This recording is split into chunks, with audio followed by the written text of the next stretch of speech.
datang dan selamat bergabung bagi seluruh mahasiswa yang sudah tergabung dalam perkuliahan kelas mata kuliah Business Process Modeling atau pemodelan proses bisnis. Saya sebagai dosen pengampu perkenalkan, nama Stralan Pratasik dari jurusan PTIK Universitas Negeri Manado. Nah, pada kali ini, sepanjang semester ini, dalam mata kuliah ini, kita akan membahas beberapa hal mengenai ini proses bisnis. Tentunya diawali dengan pengenalan apa ini proses bisnis dan dilanjutkan dengan beberapa topik mengenai BPMN element, BPMN simulation, dan BPMN refactoring. Nah, dalam semester ini kita akan mempelajari, kita akan membahas bagaimana kita membuat sebuah atau bagaimana kita memodelkan proses bisnis dari suatu organisasi atau perusahaan. Bisa berbentuk dalam organisasi ini, bisa berbentuk perusahaan, lembaga, institusi, dan lain sebagainya. Nah, dalam pertemuan kali ini topik yang akan kita angkat mengenai pengenalan proses bisnis. Dalam mengenai topik ini, biasanya kita bertanya dari judul mata kuliah ini, Business Process Modeling atau pemodelan proses bisnis. Biasanya pertanyaan yang paling pertama muncul yaitu apa itu proses bisnis, karena proses bisnis ini seringkali dianggap asing oleh kita yang ada di dunia teknologi informasi, karena proses bisnis ini kalau dilihat dari judulnya seharusnya lebih cenderung ke bidang ekonomi atau bidang bisnis. Tapi tidak mengapa, memang ini proses bisnis penting bagi kita di dunia teknologi informasi, khususnya dalam dunia sistem informasi. Nah, proses bisnis sebagai definisi singkat yang biasa dikemukakan, proses bisnis ini adalah koleksi atau kumpulan dari aktivitas-aktivitas yang ada pada suatu organisasi. Tentunya aktivitas-aktivitas ini terstruktur atau sudah diatur oleh organisasi yang melalui proses bisnis ini bisa menghasilkan suatu produk atau layanan. Nah, untuk kebutuhan internal maupun untuk pelanggan. Jadi proses bisnis ini dibuat untuk kebutuhan internal organisasi, menjadi standar bagi organisasi proses bisnisnya, atau panduan untuk aktivitas-aktivitas yang ada dalam organisasi, ataupun menjadi standar untuk pelanggan dalam mendapatkan pelayanan atau memperoleh produk dari organisasi yang dimaksud itu. Jadi itu mungkin definisi singkat apa itu proses bisnis. Nantinya kedepannya kita akan lebih mengerti mengenai konsep dari proses bisnis ini dalam perkuliahan. Nah, proses bisnis dalam organisasi ini bisa dilakukan ini proses bisnis ini bisa ada untuk menggambarkan atau untuk menjelaskan ada beberapa proses dari organisasi. Misalnya di situ ada proses manajemen, ada proses operasional, dan proses pendukung. Nah, proses manajemen di situ biasanya proses-proses yang dalam mengatur, misalnya mengatur SDM, tentunya evaluasi kinerja pegawai, atau proses untuk pembuatan renstra dan lain sebagainya. Nah, proses operasional, kalau proses operasional itu proses yang menjalankan fungsi utama dan menghasilkan nilai tambah untuk organisasi. Jadi di sini kata kuncinya adalah menghasilkan nilai tambah. Jadi proses operasional itu misalnya seperti pengadaan barang, produksi, pemasaran, dan sebagainya. Jadi dari ini proses-proses ini, maka kalau misalnya proses pengadaan barang baik atau proses produksi itu baik atau pemasaran itu baik, maka nilai dari organisasi itu bisa meningkat atau nilai tambah bisa dihasilkan untuk organisasi. Kemudian ada proses pendukung, yaitu proses yang tentunya mendukung proses utama, misalnya akuntansi, rekrutmen, pendukung teknis, pengolahan infrastruktur, dan lain sebagainya. Jadi aktivitas-aktivitas ini dianggap sebagai suatu proses atau dianggap sebagai proses pendukung proses-proses utama, itu yang akuntansi, keuangan, rekrutan, kepegawaian, dan lain sebagainya.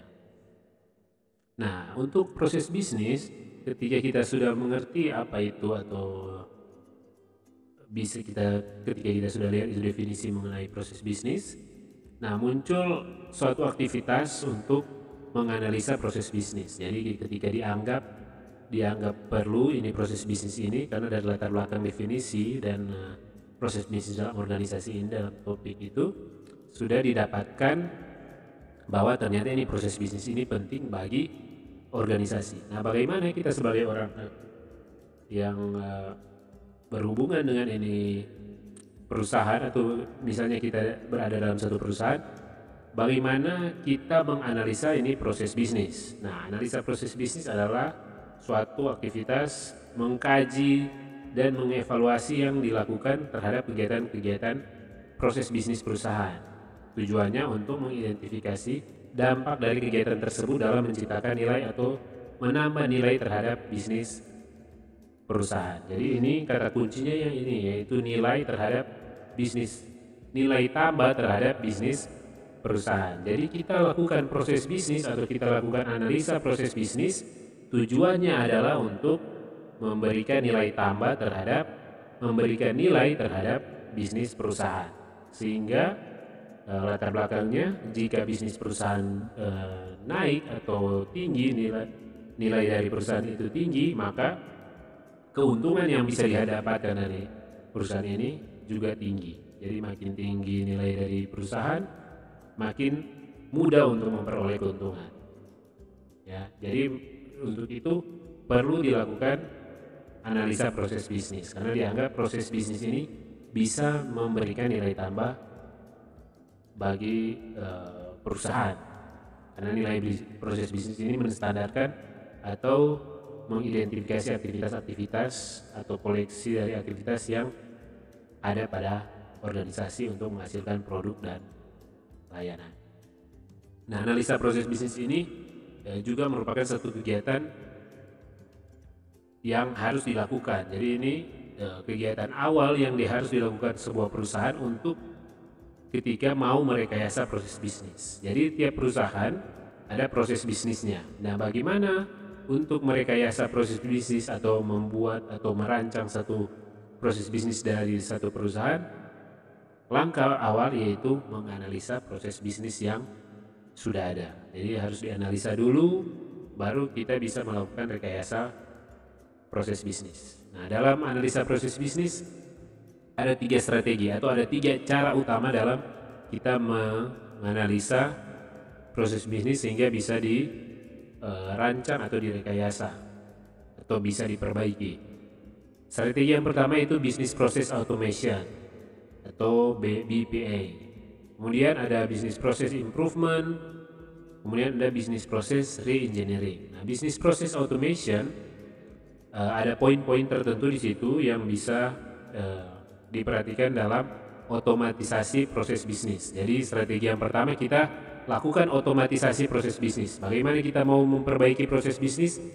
Strategi yang pertama adalah kita otomatisasi proses bisnis. Jadi proses bisnis sudah ada, kita otomatisasikan saja itu proses bisnis.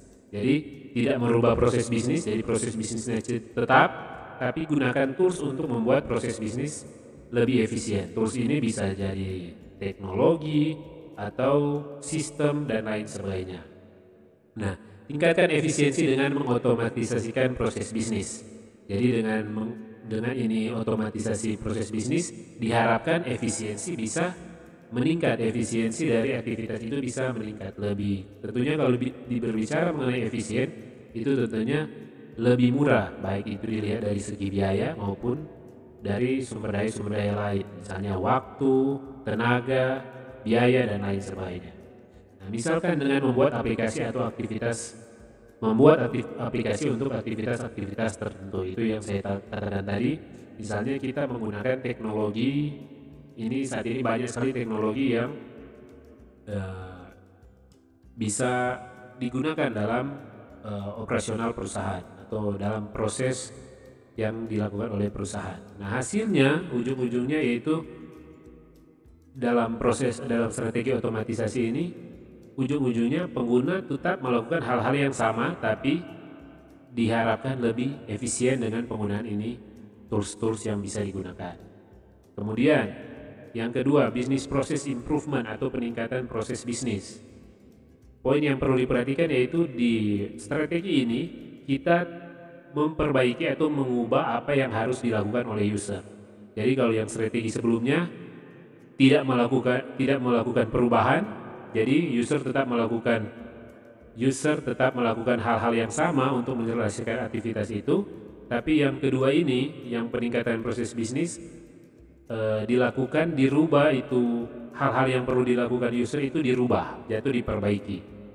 Kemudian dalam peningkatan proses bisnis atau business process improvement ini, pihak pimpinan organisasi harus yakin betul untuk memutuskan agar proses bisnis ini diganti, karena berhubungan dengan aktivitas-aktivitas dalam perusahaan. Jadi yang menentukan untuk melakukan perubahan atau perbaikan terhadap proses bisnis ini adalah pimpinan organisasi, bukan sistem analis. Jadi sistem analis cuma merekomendasikan, yang memutuskan itu adalah pihak pimpinan organisasi.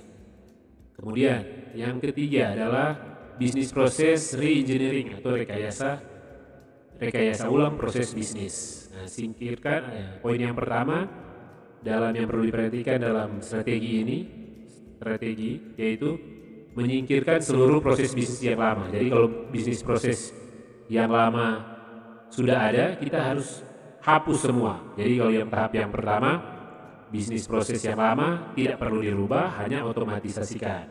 Kemudian kalau strategi yang kedua, kita perbaiki apa yang perlu dirubah dari bisnis proses yang lama, kita perbaiki sehingga apa yang harus dilakukan oleh user itu juga ikut berubah. Sedangkan yang strategi yang ketiga ini, seluruh proses bisnis yang lama kita hapuskan, sehingga untuk memulai kita harus benar-benar baru. Jadi mulai dari lembar yang kosong misalnya, jadi memang belum ada apa-apa. Jadi yang bisnis proses yang lama kita hapuskan, kita rancang dari awal lagi. Nah, ini rekayasa ulang proses bisnis sangat beresiko dan mahal.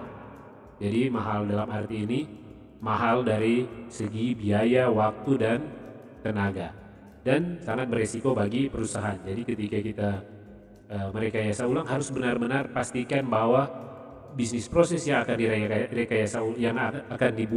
dibangun lagi ini benar-benar meningkatkan efektivitas dan efisiensi terhadap aktivitas-aktivitas dalam perusahaan. Karena kalau tidak meningkatkan efektivitas dan efisiensi, maka tidak guna ini rekayasa proses bisnis. Sebenarnya lebih baik pakai yang bisnis proses yang lama. Nah, makanya itu dikatakan ini strategi ini sangat berisiko. Jadi ada 3 strategi dalam kita menganalisis proses bisnis. Kita bisa lakukan otomatisasi, kita bisa tingkatkan itu bisnis proses, atau kita bisa merekayasa ulang, kita buat dari awal itu bisnis proses. Itu 3 strategi yang bisa dilakukan.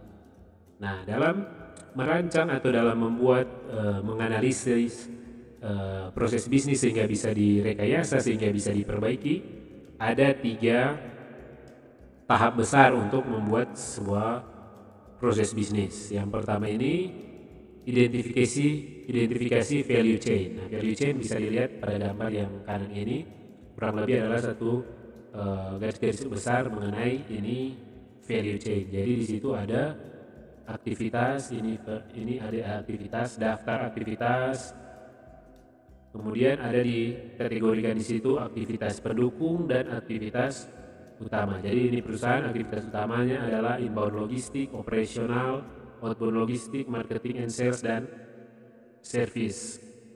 Kemudian aktivitas pendukung bisa dilihat di daftar yang ada. Nah, pada tahap ini dilakukan identifikasi kegiatan-kegiatan yang setiap fungsi perusahaan yang harus dilakukan oleh perusahaan dalam menjalankan proses bisnisnya.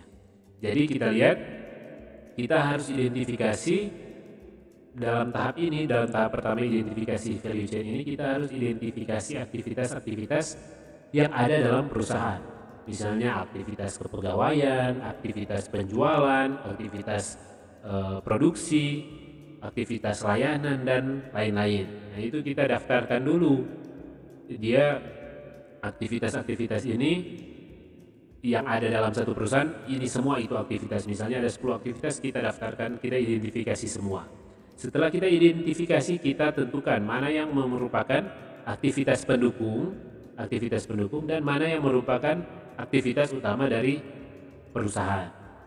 Jadi misalnya dalam dunia pendidikan di universitas, aktivitas utamanya tentunya yang tridharma perguruan tinggi, misalnya perkuliahan, pengajaran, penelitian, dan pengabdian pada masyarakat. Dan lain dari itu hanya merupakan aktivitas pendukung. Misalnya keuangan itu hanya menjadi aktivitas pendukung, atau kepegawaian itu hanya menjadi aktivitas pendukung, dan lain-lain. Misalnya ada teknologi informasi, itu hanya menjadi aktivitas pendukung dalam dunia pendidikan di universitas. Jadi kurang lebih seperti itu ketika kita mengidentifikasi value chain. Jadi kita identifikasi, setelah kita identifikasi aktivitas-aktivitas dalam perusahaan, kita lihat aktivitas-aktivitas apa, misalnya di sini.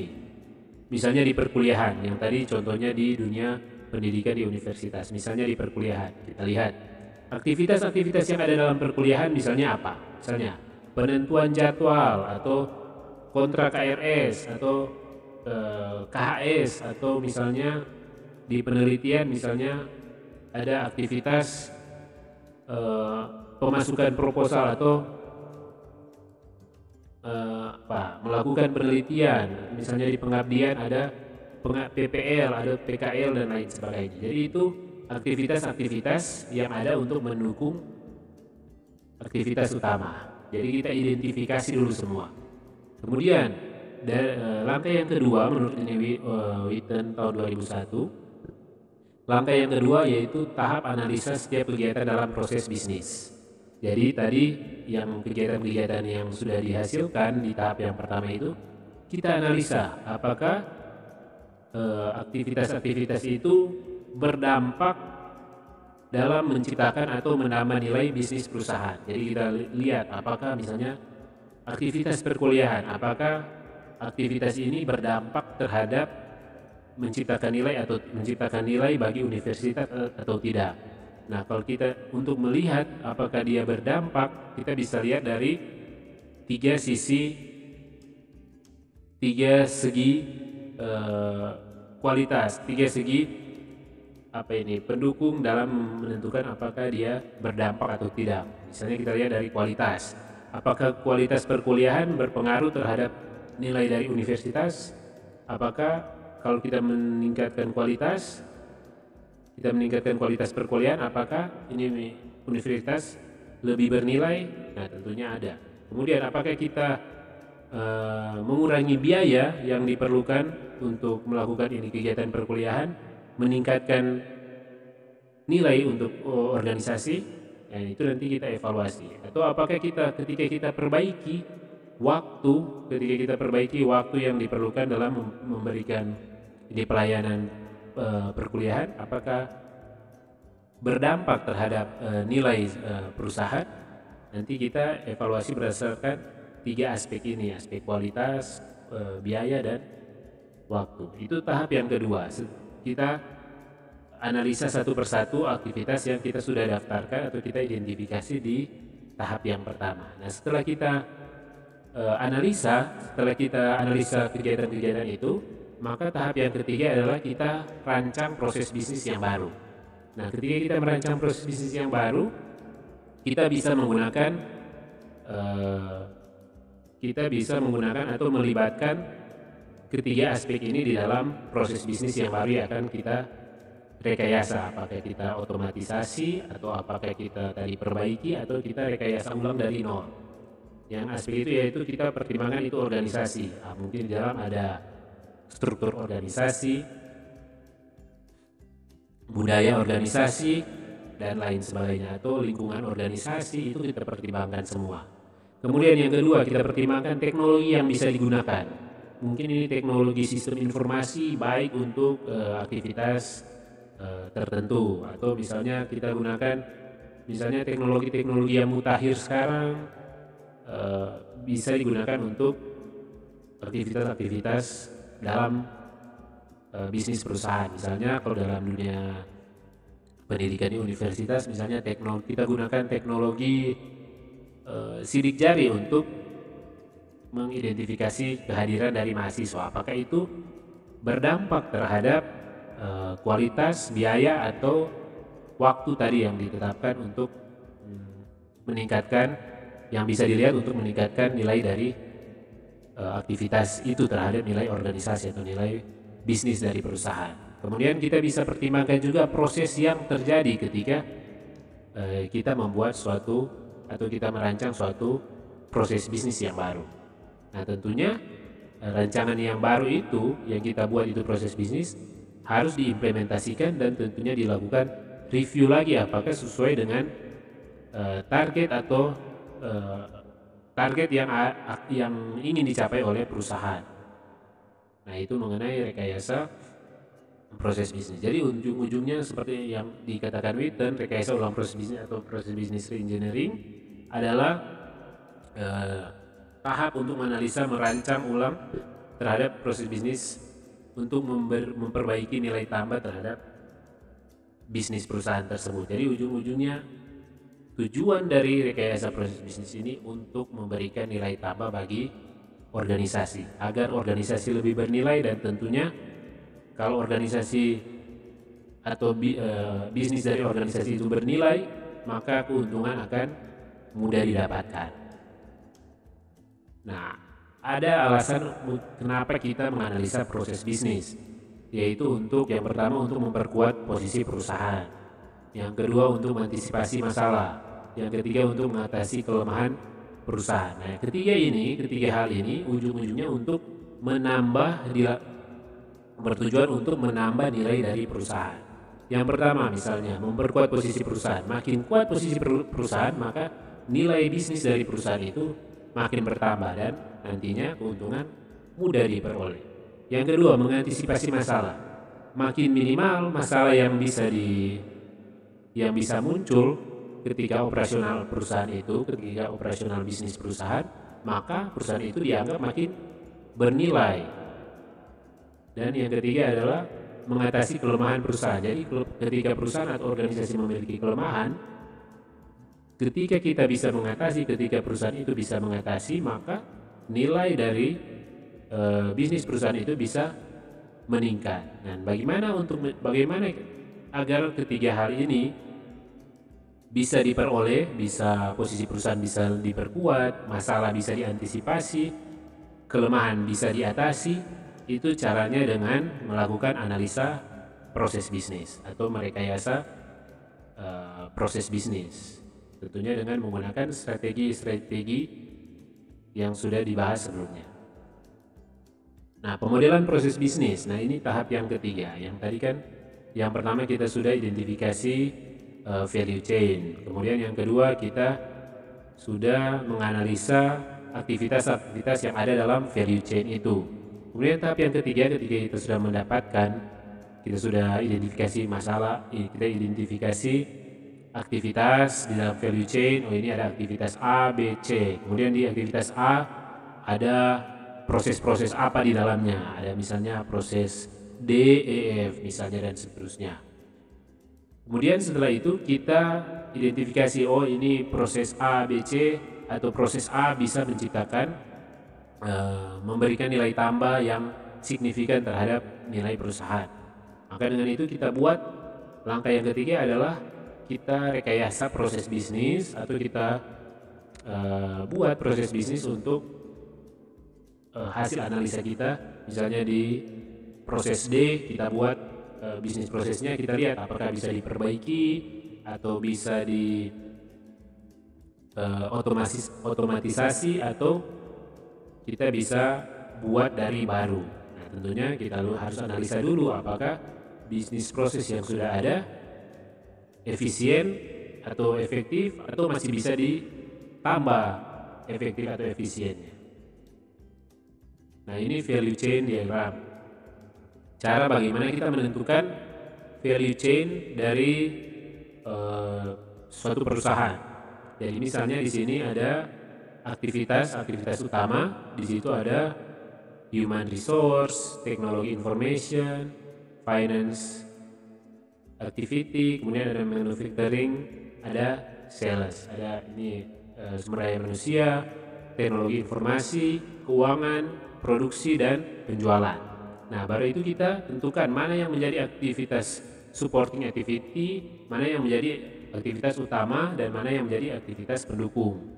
Di sini untuk human resource, teknologi information and finance itu masuk ke aktivitas pendukung, dan produksi dan penjualan itu masuk ke aktivitas utama. Jadi dari situ kita identifikasi proses-proses apa yang ada di dalam tiap aktivitas-aktivitas ini. Misalnya ada proses promotion, ada proses promotion kalau di human resource itu promosi atau naik jabatan. Kemudian ada vacation request, ada permohonan cuti dan lain sebagainya. Di sini juga ada untuk di primary activities atau aktivitas utama ada proses, ada aktivitas produksi. Misalnya di sini ada pengadaan, ada produksi itu manufacturing, dan ada inventaris atau inventory atau biasa di satu perusahaan itu ada di gudang. Nah, ini kita identifikasi dulu. Setelah kita identifikasi value chain, kita identifikasi proses-proses dalam aktivitas itu, dalam activity itu, proses-proses mana yang bisa memberikan nilai tambah terhadap nilai perusahaan, yang bisa memberikan nilai tambah terhadap bisnis perusahaan.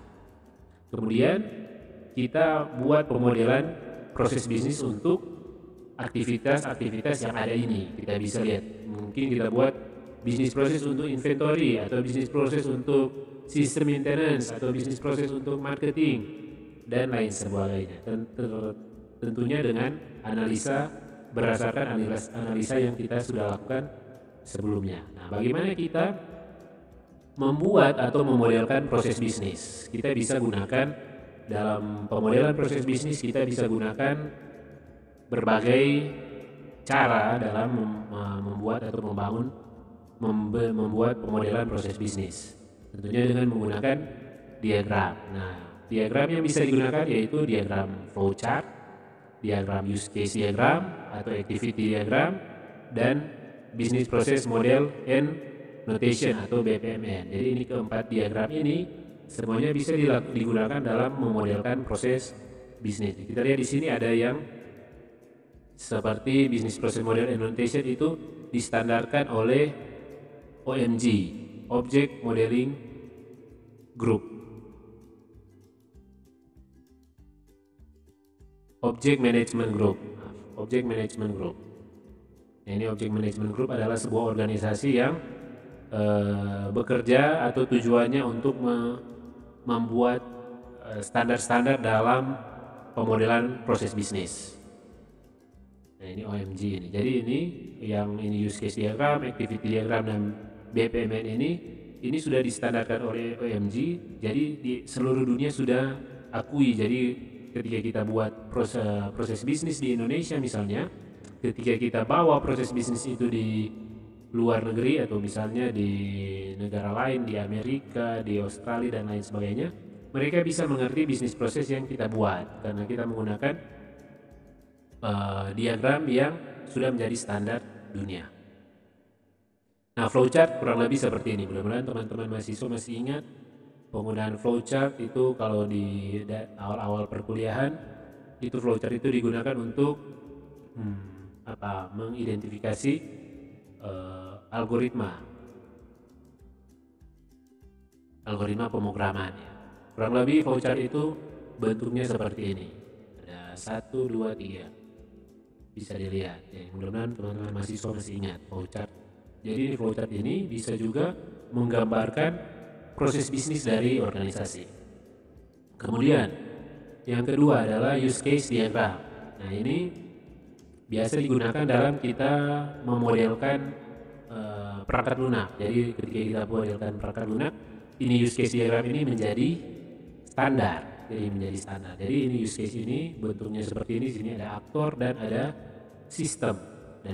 Jadi aktor terhubung ke sistem melalui aktivitas atau proses-proses di dalam sistem itu. Jadi gambarnya kurang lebih seperti ini kalau untuk penggunaan use case. Kemudian ada activity diagram. Nah, ini lebih rinci lagi dibandingkan dengan use case diagram. Jadi dari sistem ATM ini, di sini ada memasukkan kartu dan seterusnya sampai mengambil uang, mengirim uang, melakukan logout, dan ada aktivitas lainnya juga, ada proses lainnya. Nah, di activity diagram dia dijelaskan lebih rinci. Jadi ada activity yang terjadi ketika kita memerlukan melakukan atau berinteraksi dengan sistem yang ada, dalam hal ini sistem ATM. Activity diagram gambarnya atau diagramnya modelnya seperti yang ada pada layar. Kemudian ada activity diagram tapi dalam partisi, jadi seperti yang tadi tapi hanya dibagi partisi pengguna dan partisi sistem ATM. Kurang lebih penggunaan notasinya mirip, ini dua sama. Itu termasuk ke activity diagram. Activity diagram ini juga bisa menggambarkan proses bisnis dari aktivitas yang ada dalam perusahaan atau dalam organisasi. Kemudian ada BPMN, Business Process Model Notation. Nah, di sini gambarnya seperti yang ada di layar. Jadi di sini ada contoh BPMN of Pizza Collaboration Process. Di situ ada proses dari awal proses itu mulai sampai akhir, dimulai dengan ketika customer atau pelanggan lapar. Ketika dia lapar, maka dia akan pesan pizza. Dia maksudnya lapar untuk makan pizza, maksudnya dia ingin untuk makan pizza. Maka dia lakukan pemesanan, selanjutnya terus sampai dari pihak penyedia pizza juga melakukan proses sampai bisa pizza ini bisa disajikan dan bisa dimakan, dan tentunya ujung-ujungnya nanti pelanggan puas atau rasa ingin untuk mencicipi pizza itu terpenuhi. Nah, ini BPMN, penggambaran BPMN seperti yang ada pada layar Anda ini. Nah, apa itu BPMN? Jadi ini ada 4 dulu sebelum lanjut. Ini ada 4 diagram yang bisa menggambarkan ini bisnis proses. Ada flowchart, use case diagram, activity diagram, dan bisnis proses model and notation. Nah, untuk kuliah kita sepanjang semester ini, kita akan gunakan ini diagram yang keempat, bisnis proses model and notation. Karena dianggap ini BPMN ini yang paling tepat ya ketika kita mau membuat suatu bisnis proses suatu organisasi, karena banyak fitur-fitur yang didukung ini diagram ini. Nah, apa itu BPMN? Business Process Model Notation ini adalah notasi yang bentuknya grafik, yang bisa tentunya isinya menjelaskan langkah-langkah dalam proses bisnis. Jadi ini grafik ini bisa menjelaskan, jadi dengan bentuk grafik ini bisa menjelaskan langkah-langkah dalam proses bisnis, langkah-langkah dalam aktivitas-aktivitas di dalam organisasi. Kemudian notasi ini dirancang khusus untuk mengkoordinasi urusan proses dan pesan mengalir antar tiap partisipan dari berbagai aktivitas. Jadi ada berbagai aktivitas. Ini notasi ini mendukung ada berbagai aktivitas, ada berbagai partisipan yang terlibat. Nah, dengan ini BPMN ini hal-hal tersebut bisa dikoordinasikan. Hal-hal tersebut bisa dikoordinasikan dan bisa menghasilkan sebuah pemodelan proses bisnis yang mendukung aktivitas, multi aktivitas, dan partisipan juga lebih dari satu atau banyak partisipan. Kemudian notasi ini dibangun dari atas inisiatif organisasi yang bekerja untuk menstandarkan BPM. Ini yang tadi OMG. Jadi Object Management Group ini mereka bekerja untuk menstandarkan ini BPM. Jadi hal-hal yang berkaitan dengan BPM itu distandarkan oleh ini Object Management Group, dan ini sudah mendunia, jadi diakui seluruh dunia. Ini organisasi ini diakui seluruh dunia, dan hasil mereka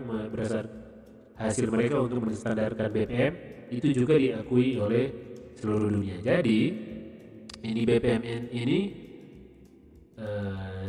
bisa digunakan di seluruh dunia. Jadi kalau kita buat di tempat ini, itu nantinya ketika kita kirim ke luar negeri atau ke perusahaan yang lain, nantinya mereka bisa mengerti mengenai proses bisnis yang kita buat itu, karena itu sudah menjadi standar. Hal itu berarti bahwa dalam keadaan saat ini, BPMN ini memiliki kemungkinan untuk menjadi notasi standar dalam pemodelan proses bisnis. Jadi sama halnya dengan penggunaan UML. Yang UML tadi ada use case, activity diagram, itu sudah menjadi standar dalam software modeling. Nah, kalau dalam bisnis proses modeling, itu BPMN ini yang menjadi standar. Nah, kenapa? Jadi ini mengenai BPMN, latar belakang mengenai BPMN, dan kenapa kita menggunakan BPMN di dalam mata kuliah pemodelan proses bisnis ini. Padahal kan sebenarnya ada 4 diagram yang bisa digunakan, tapi untuk mata kuliah ini kita gunakan BPMN. Nah, kenapa kita gunakan ini BPMN? Selain latar belakang yang tadi yang menguatkan ini BPMN ini, selain itu di Indonesia sendiri ini ada Permenpan nomor 12 tahun 2011 tentang pedoman penataan tata laksana bisnis proses yang merekomendasikan BPMN sebagai notasi untuk pemodelan bisnis proses. Jadi di pemerintah juga sudah merekomendasikan ini BPMN untuk pemodelan proses bisnis untuk instansi pemerintah, misalnya dari kementerian sampai instansi-instansi di bawahnya, di universitas negeri, di perkantoran dan lain sebagainya. Berdasarkan peraturan menteri nomor Permenpan nomor 12 tahun 2011, itu pemerintah merekomendasikan BPMN untuk dijadikan notasi untuk memodelkan proses bisnis. Makanya dengan itu lebih menguatkan kita kenapa kita menggunakan BPMN di ini mata kuliah sepanjang semester ini.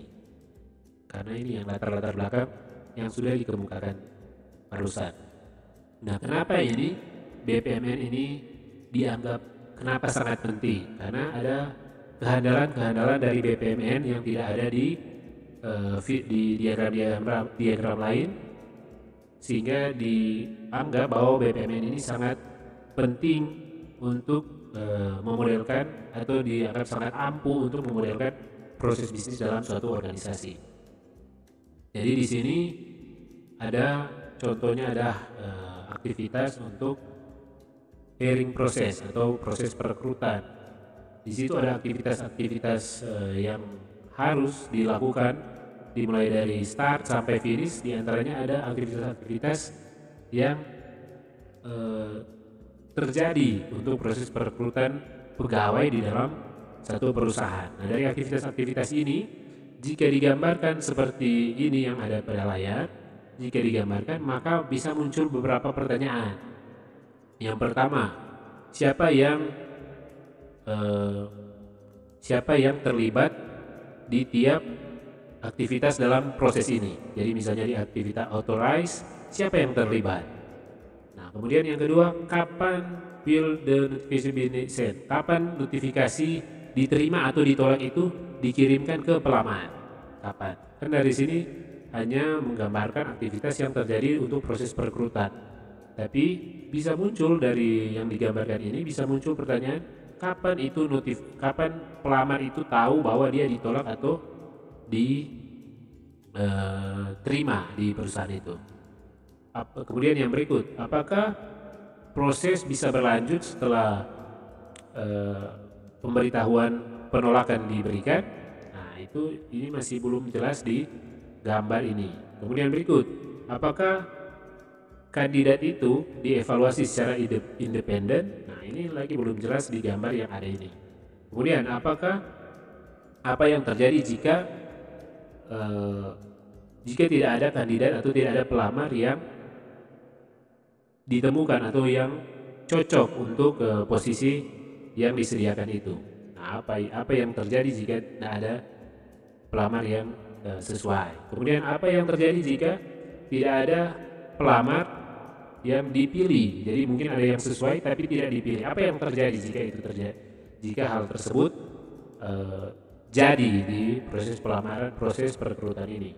Kemudian apa yang terjadi jika setelah pelamar diterima, kemudian mau tanda tangan kontrak, tapi pelamar tidak mau tidak jadi untuk tanda tangan kontrak. Misalnya dia tidak puas dengan kontrak yang disodorkan, apa yang terjadi? Nah, di sini juga tidak jelas. Kemudian apa yang terjadi jika ini proses perekrutan ini dibatalkan? Apa yang terjadi? Atau bagaimana kita membatalkan ini proses perekrutan ini? Misalnya sudah jalan, sudah diposting, oh ternyata ada posisi, salah satu posisi di perusahaan misalnya sales, dibutuhkan satu orang sales. Kemudian seketika jalan, ternyata oh di cancel saja, tidak jadi untuk menerbitkan itu kebutuhan pegawai, tidak jadi, di cancel. Dan kemudian pertanyaan berikut, berapa lama waktu yang dibutuhkan untuk menerima respon atau menerima respon dari perusahaan atau menerima respon dari pelamar? Misalnya pelamar sudah di telepon bahwa dia dipanggil untuk wawancara atau dievaluasi atau dites, dia sudah dipanggil, berapa lama waktu yang diatur untuk mengatur bahwa pelamar itu harus datang untuk wawancara atau dites? Nah, itu tidak ada di sini. Nah, itu masih belum jelas. Nah, dengan BPMN, maka hal-hal tersebut bisa digambarkan, bisa dijelaskan. Jadi ini ketika kita buat ini prosesnya, proses hiring proses ini kita gambarkan. Tapi ketika kita menggambarkan proses ini dengan BPMN, hasilnya seperti yang ada di layar, yang digambar ini. Jadi ketika kita gambarkan dengan BPMN, di situ lebih lengkap, dan tentunya pertanyaan-pertanyaan yang muncul tadi bisa terjawab dengan adanya ini pemaparan ini bisnis proses. Misalkan yang pertanyaan pertama, siapa yang bertanggung jawab atau terlibat terhadap proses perekrutan ini? Nanti di situ kita bisa lihat ini yang di kotak merah ini, yang terlibat ada di situ ada human resource, departemen SDM, ada requesting area manager, dan ada requesting area. Nah, di situ yang terlibat ternyata yang terlibat dalam proses perekrutan ini, proses perekrutan pegawai di perusahaan, yang ini tiga ini, ada yang tiga ini. Jadi jelas dengan BPMN, dengan penggunaan BPMN jelas di situ siapa yang terlibat di proses perekrutan ini. Kemudian yang berikut, kapan notifikasi dikirim atau pemberitahuan diberikan? Nah, dengan BPMN ini di kotak merah jelas bahwa ketika notifikasi akan dikirim ketika pelamar itu sesuai dengan posisi yang jadi di sini dilihat dulu apakah pelamar, ya, dokumen yang di submit atau yang dimasukkan oleh pelamar sesuai. Kalau tidak sesuai maka dikirim pemberitahuan bahwa digugurkan, jadi ditolak. Jadi kapan itu? Ketika dokumen itu diteliti atau filter, diseleksi lagi. Ketika diseleksi maka akan tahu bahwa dia pelamar itu ditolak atau tidak. Kemudian bagaimana proses berlanjut ketika pemberitahuan penolakan. Jadi ketika pemberitahuan penolakan maka proses perekrutan dapat berakhir untuk pelamar tersebut. Jadi di sini jawab untuk yang nomor 3 sudah bisa terjawab dengan penggunaan ini BPMN. Jadi jelas di sini, oh ketika ini notify rejection, ketika pemberitahuan penolakan, maka ini proses berakhir. Kemudian pertanyaan berikut, apakah setiap pelamar dievaluasi atau dites secara independen? Nah, ini diatur di BPMN, dia mengatur, ada di kotak merah ini ada proses sendiri, ada proses sendiri untuk evaluasi pelamar. Kemudian yang berikut, apa yang terjadi jika tidak ada pelamar yang didapatkan? Jadi ketika sudah evaluasi berkas, sudah tes, ternyata tidak ada pelamar yang memenuhi syarat, maka seperti yang digambar sini, yang di PPN yang ditemukan di BPMN. Bahwa ketika tidak ada, maka dilihat dia akan kembali lagi ke panggil pelamar yang lain. Jadi ketika dites dan pelamar ini tidak ada yang lolos, maka akan dikembali lagi ke proses memanggil pelamar yang lain yang tentunya sudah yang cocok terhadap itu posisi. Kemudian pertanyaan berikut, apa yang terjadi jika what happens in the offer is not accepted? Bagaimana apa yang terjadi jika kontrak yang diberikan tidak diterima, jadi tidak diterima oleh pelamar. Jadi ketika pelamar sudah lolos berkas, sudah lulus berkasnya, kemudian sudah dipanggil untuk ikut tes, ketika sudah dites, ketika dinyatakan pelamar itu sesuai dengan posisi itu, maka dilakukan penandatanganan kontrak. Nah, ketika di proses penandatanganan kontrak, misalkan pelamar tidak menerima, bahwa dia merasa mungkin ya kontrak yang diberikan tidak cocok dengan dia, misalnya gaji kurang atau kondisi-kondisi yang lain mungkin tidak bisa terpenuhi, maka jika itu tidak bisa, maka Gamba yang di BPMN ini bisa menyelesaikan masalah itu. Jika tidak terpenuhi, jika pelamar tidak puas dengan kontrak yang diberikan, maka dia bisa kembali lagi ke memilih kandidat yang lain yang tentunya sudah lulus evaluasi, sudah lulus tes. Nah, kemudian apa yang terjadi jika bagaimana kita membatalkan ini proses perekrutan. Nah, ini ada di gambar sini. Untuk membatalkan itu, ini ada yang di awal ketika itu diposting, oh ternyata ada posisi yang kosong. Nah, bagaimana kita membatalkan? Nah, ini kita cancel hiring proses, kita bisa langsung cancel di situ, membatalkan. Kemudian yang berikut, berapa lama waktu yang dibutuhkan untuk proses dari ketika pelamar ditelepon atau dipanggil untuk melakukan tes, berapa lama waktu yang dibutuhkan supaya dia bisa datang, yang ditetapkan untuk pelamar itu, yang ditentukan agar pelamar itu harus datang. Jadi di sini diatur di kotak yang merah ini, bahwa ditetapkan di situ ada berapa lama itu waiting time yang ditetapkan. Jadi jika tidak memenuhi kondisi, dia tidak bisa diuji atau dites, dievaluasi. Nah, ini pertanyaan-pertanyaan yang muncul itu juga bisa muncul pada umumnya muncul pada proses bisnis yang lain. Nah, tentunya dengan ini BPMN, dengan ini Business Process Model Notation ini, kita bisa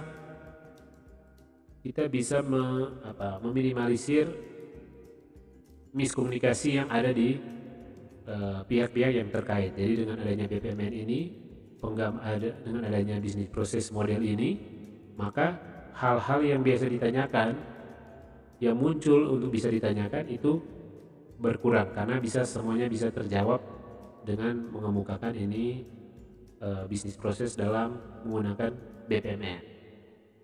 Nah, itu kenapa itu BPMN itu sangat penting atau sangat ampuh, karena itu semua hal yang sampai hal detail dalam proses bisnis bisa dijelaskan dengan menggunakan ini diagram BPMN. Nah, kemudian tools yang digunakan dalam pemodelan proses bisnis.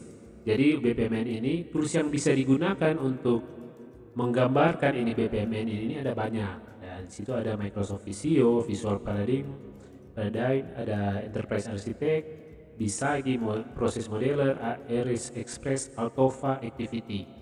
Nah, ada banyak juga tools-tools yang lain yang tersebar secara online maupun offline yang bisa digunakan di komputer, yang bisa di-download. Nah, untuk mata kuliah ini kita akan gunakan Visagi Process Modeler.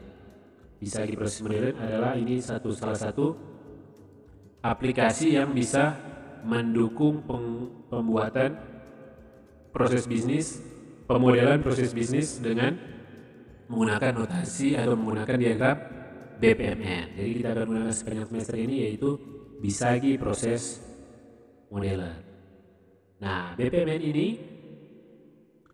dalam memodelkan BPMN ada beberapa elemen di dalamnya, yaitu ada elemen flow object, connection object, swim lanes, artifact. Nah, di sini elemen-elemen dalam BPMN. Nah, dari elemen-elemen ini ada sub-sub elemen atau BPMN, ada notasi-notasi yang ada dalam elemen-elemen ini. Notasi itu kalau di flow object ada notasi event, activity, gateway. Untuk connection object ada notasi sequence flow, message flow, association. Swim lane ada notasi pulse dan lanes. Di artifact ada notasi annotation, ada group, data object, data store. Nah, notasi-notasi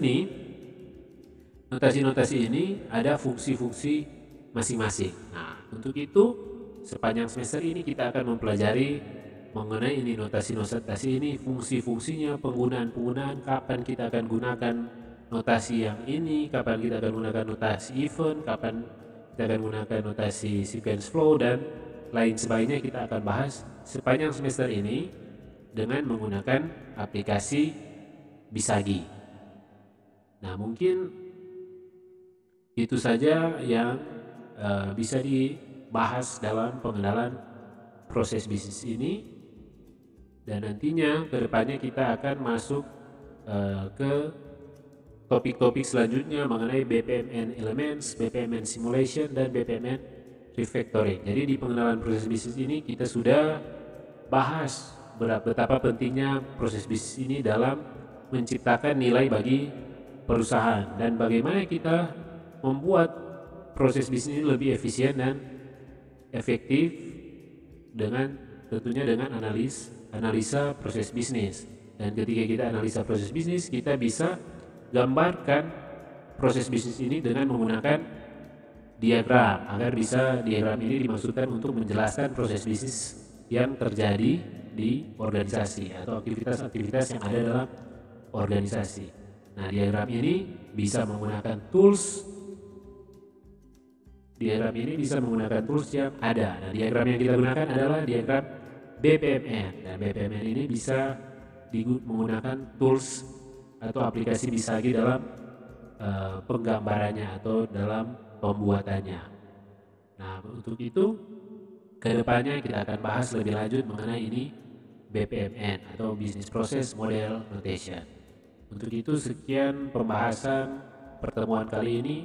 Terima kasih sudah bergabung dan sampai jumpa di pembahasan-pembahasan selanjutnya. Terima kasih.